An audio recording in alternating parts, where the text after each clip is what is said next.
Now, these next two films are pretty close to each other for different reasons, but with the release of The Mandalorian and Grogu, we now have 12 live-action Star Wars films that have been released over the past almost 50 years. So now it's time to stop and rank all 12 of these movies from the embarrassingly bad to one of the greatest science fiction films of all time.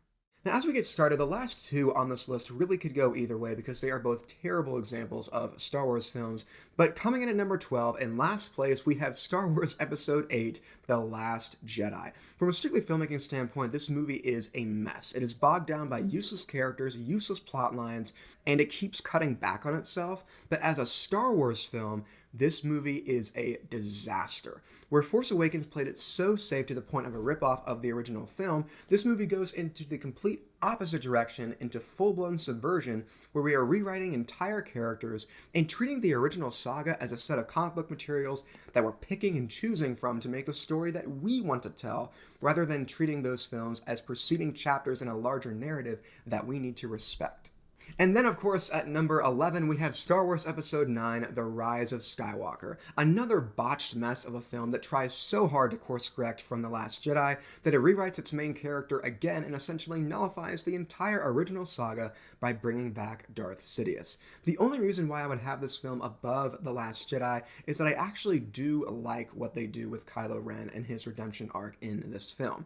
But overall, this film shows the inconsistency and poor planning of the sequels the clearest. And as you might have guessed, at number 10, we have Star Wars Episode 7, The Force Awakens. The grand return of the Star Wars franchise after 10 years tries so hard to repeat Episode 4 in an attempt to reintroduce the franchise to everyone, but it just ends up being the original film, but worse. The movie has some cool ideas like Finn as a stormtrooper going against his orders, but executes them terribly. In addition, the movie starts the trend of disrespecting the original films, with taking Han Solo's character arc completely away from him, only to kill him off by the end.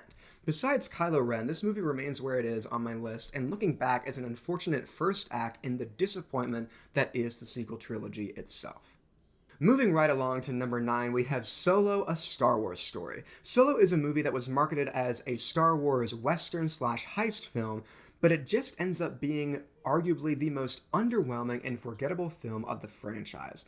I don't think Alden Ehrenreich was the right choice to play a younger Han Solo. Woody Harrelson just plays Woody Harrelson, and the romantic plotline doesn't really mean anything because we know where the character is going to end up. Besides Donald Glover as a young Lando Calrissian and Paul Bettany as Dryden Voss, this is a film that I may not hate, but I have a hard time caring about. At number 8, we have Star Wars Episode 1, The Phantom Menace. The first prequel film does do several things right. Liam Neeson as Qui-Gon Jinn, Ewan McGregor as Obi-Wan Kenobi, the pod racing sequence, Darth Maul in the final duel of the Fates. However, Phantom Menace is just a bad film. The premise was not the right call to launch us into this era. Almost everything with Anakin and Padme feels forced since we know we have to set them up for later, and its best characters are greatly underutilized. All of this leaves Phantom Menace in an awkward spot because we're getting a lot of information, a lot of exposition, a lot of setup, but not a whole lot of action, agency, or resolution to go with it, aside from a few specific moments.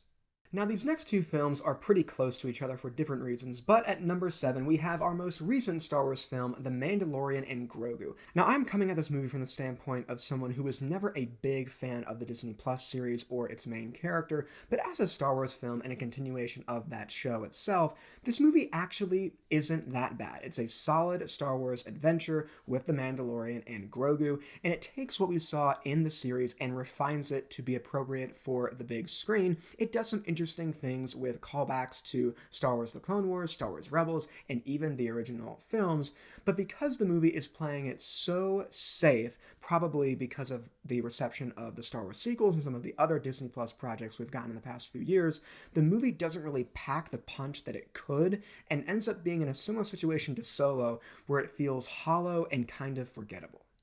At number 6, we have Star Wars Episode 2, Attack of the Clones. Once again, we have a prequel film that has a lot of great stuff. The entire plotline with Obi-Wan and the conspiracy about the clone army, Sir Christopher Lee as Count Dooku, every Geonosis scene, the Jedi fighting with each other, Yoda fighting for the first time. But just like with Episode 1, this movie has to double down on including Anakin and Padme's romance, which feels even more forced this time around, not to mention the embarrassingly bad dialogue. Though I may not be as harsh on this film as some, it still has issues that can't be ignored. Bringing us into the top 5, we have Star Wars Episode 3, Revenge of the Sith. Right off the bat, this movie is backed into a corner. It has to turn Anakin Skywalker into Darth Vader, and going off the movies alone, it doesn't do it very well. The movie needed to be longer, and that's why the second act and even into the third act with some of the fight scenes feels very chopped and rushed. But when the movie is doing its job, it gives us some great world building, an incredible score from composer John Williams, and the best action in the franchise by far, ending in the still undefeated final lightsaber duel. Of all the Star Wars movies, this is probably the most frustrating because there's some really good stuff and also some really not good stuff that hold this movie back for me, making it a good, but unfortunately not a great or amazing conclusion to the prequel trilogy. At number 4, we have Star Wars Episode 6, The Return of the Jedi. This movie is the weakest of the original trilogy. The opening sequence with rescuing Han Solo takes way too long. The Battle of Endor and the Ewoks are not used and are not executed the way that they should have been. But every part of this film, with Luke, with Leia, with Darth Vader, with the introduction of Ian McDiarmid as the Emperor, aka Darth Sidious, is amazing. These scenes are only better in light of the prequels as the end of Anakin Skywalker's arc in destroying the Sith. This movie gives the original trilogy a final chapter where, despite the issues that it has, it does deserve an equal, if not greater amount of praise. At number 3, we have the original film set in a galaxy far, far away, Star Wars Episode 4, A New Hope. And it is still a surprisingly great sci-fi film.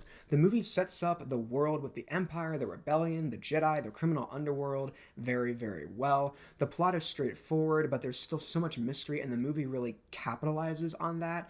And after watching other science fiction films that were coming out at the time, I can see why this movie really stood out from the others, in particular with the special effects that it had. But this movie, what holds it back from being any higher on this list for me, is the way that Luke Skywalker is written, the way Mark Hamill plays him, and the amount of plot armor that he has, especially towards the end of the film, is not great.